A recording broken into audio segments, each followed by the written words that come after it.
gente vai estudar hoje sobre ativismo judicial. Vocês já viram isso alguma vez? Influência do judiciário, quando começa, por exemplo, o legislativo, o judiciário é meio da briga. A gente começa a remeter isso aí na época da. Vocês lembram desse termo? Constitucionalização do constitucionalismo começou a passar pelo direito civil, começou a ter essa mistura, foi daí que a gente pode ter esse primeiro marco.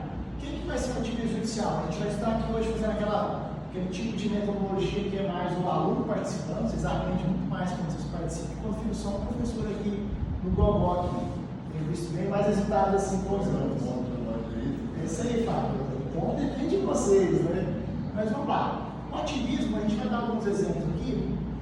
Por exemplo, quando aconteceu lá no artigo 5º, que vocês podem lembrar, que teve quando muda o governo, aquele artigo muda. Lá que eu falo quando a gente só vai ter a prisão após o último trânsito julgado. Vocês lembram dessas mudanças de interpretação? E a gente tem o overruling, né? Superação do precedente.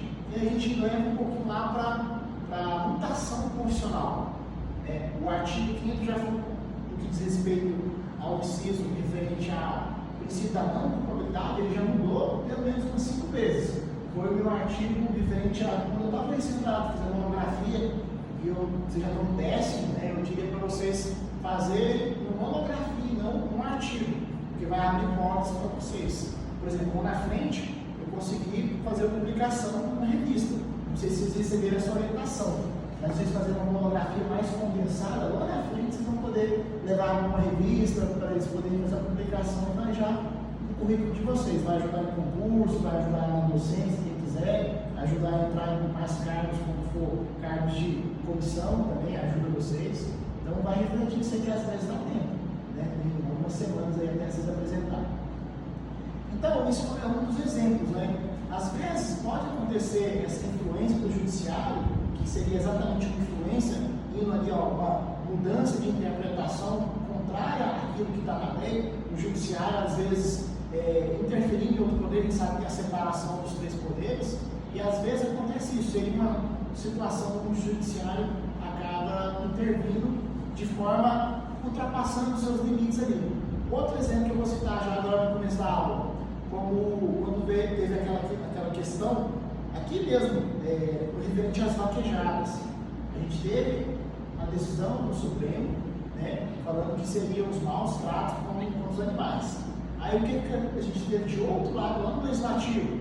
A gente teve depois uma lei falando que estava tudo certo, que era um patrimônio histórico. Então, às vezes, a gente tem essas disputas. Agora, na questão da saúde, a gente sabe que na questão da saúde, principalmente na pandemia, a gente teve um limite de gastos, né, que diz respeito ao SUS lá. Quando houve a questão dos medicamentos, que a gente estudou aqui em uma das nossas aulas, né, vocês recordam?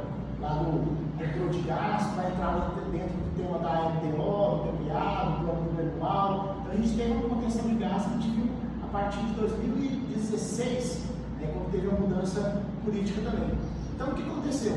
Muitos juízes foram e colocaram lá que seria possível, naquela demanda que foi levada ao judiciário, ter um gasto a mais com um medicamento mais caro. O que isso nos dá alguns problemas que a gente tem que estudar, que a gente vai ver aqui hoje? No que diz respeito a vários, a novos casos que foram sendo levados ao judiciário, como teve a garantia de direito naquele primeiro, isso gera um direito adquirido nos próximos, né? Então, aí eu faço os questionamentos para vocês. Às vezes, o questionamento que a gente faz em sala de aula, vocês refletirem, é mais importante que a matéria em si, porque isso aqui é trabalhar o raciocínio jurídico, né? E a gente vai participando. O que é mais importante ali, aquele primeiro precedente que teve, né? O precedente é aquele marco ali de onde tudo começou a mudar, dando direito adquirido a outras causas que vieram depois. O que vocês acham? E até que ponto? Porque aquilo vai influenciar também os cofres públicos. Ao mesmo tempo, você já entra ali com a sua demanda, fazendo uma vinculação com outro precedente. Então, vocês entendem o problema que foi gerando, dando os gastos públicos? Então, às vezes, o ativismo judicial é uma coisa benéfica, mas às vezes passa do ponto. Então, qual que seria o ponto limite que poderia o judiciário interferir nos outros poderes? Porque aí está influenciando aonde? No executivo, no controle dos gastos públicos. O legislativo, às vezes, mantém isso. Vocês entenderam? Então, a gente vai vendo aqui. Obrigado, Francisco. E aí, a gente vai vendo